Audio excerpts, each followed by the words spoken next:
नमस्कार. आपण रवींद्र पिंगे यांच्या जन्मशताब्दी वर्षानिमित्त त्यांच्या काही निवडक लेखांचं वाचन करतोय. आज मी निवडलेलं पुस्तक आहे समाधानाचे सरोवर. निहारा प्रकाशनने हे 2007 साली प्रकाशित केलं. त्यातला एक लेख मी वाचते. शीर्षक आहे राणी वनी बहुत हिंडलो. ज्याच्या निसर्ग प्रेमातून महात्मा गांधींनीही ओंजळभर स्फूर्ती घेतली होती, तो अमेरिकन निसर्गभक्त हेनरी डेव्हिड थोरो हा साक्षात अरण्यपुत्र होता. लग्नकार्य न करता तो आजन्म एकटा आणि एकाकी राहिला.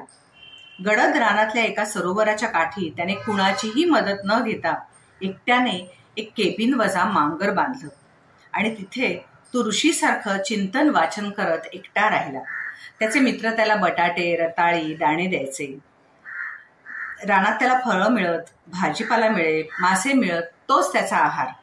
जन्माने तो अमेरिकन होता आणि कृतीने निस्संग विश्वनागरिक होता. त्याला कशासाठी कोणाचीही मदत लागत नसे. आपला हा जगन्नाथ हे त्याचं तत्व होतं. विशेष म्हणजे त्याला काही अतर्क्य सिद्धी वश होत्या.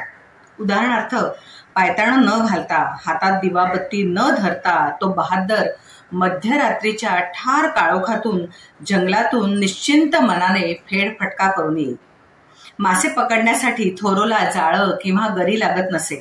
तो नदीच्या वाहत्या पाण्यातले मासे नुसत्या हाताने पकडे.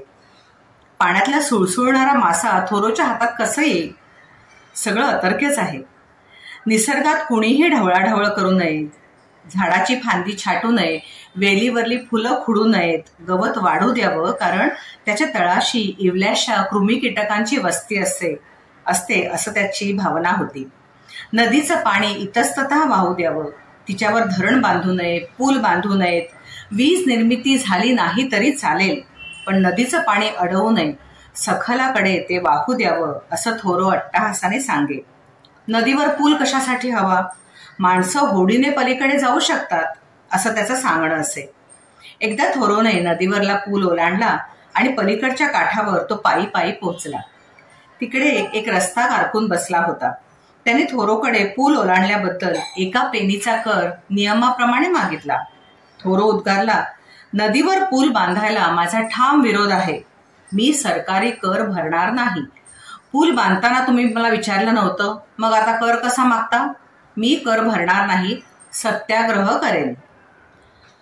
तर मग तुम्हाला तुरुंगात बसायला लागेल, तो कारकून म्हणाला. त्यावर थोरोने उत्तर दिलं, चालेल, कर न भरता मी तुरुंगवास पत्करेन. कारकुनाचा नाईलाज झाला. कर न भरण्याचा गुन्हा केल्याबद्दल त्याने थोरोला रात्रभर चौकीत डांबून ठेवलं. ती वार्ता गावात पसरली. मग थोरोच्या एका चाहत्याने येऊन ती कराची रक्कम परस्पर भरली आणि थोरोची सुटका झाली. निसर्गावर अलोट प्रेम करण्याचं हे अजब उदाहरण आहे. जगातला हा पहिला सत्याग्रह 1849 साली अमेरिकेत झाला आणि थोरो या निसर्गप्रेमी नागरिकाने तो केला होता. 1817 ते 1872 हा थोरोचा कालखंड. म्हणजे तो आपल्याकडच्या लोकहितवादी किंवा नाना जगन्नाथ शंकर शेठांचा समकालीन. तो रोज सकाळी रानात फेरफटका करायचा किंवा बदलत्या निसर्गाची निरीक्षणं करत रोजच्या रोज ती नोंदवून ठेवायचा. थोरोची ही चिंतनिका 30 खंडात प्रसिद्ध झाली आहे. त्यातला निवडक भाग आणि त्याचा सर्वांग सुंदर चिंतनपर ग्रंथ वॉल्डन याचे अकृत्रिम अनुवाद मराठी वाचकांसाठी ज्ञानमाता दुर्गा भागवतांनी करून ठेवले आहेत. थोरोची चिंतनिका आणि वॉल्डन काठी विचार विहार हे दोन्ही ग्रंथ जिज्ञासू वाचकांनी जरूर वाचावेत. धन्यवाद.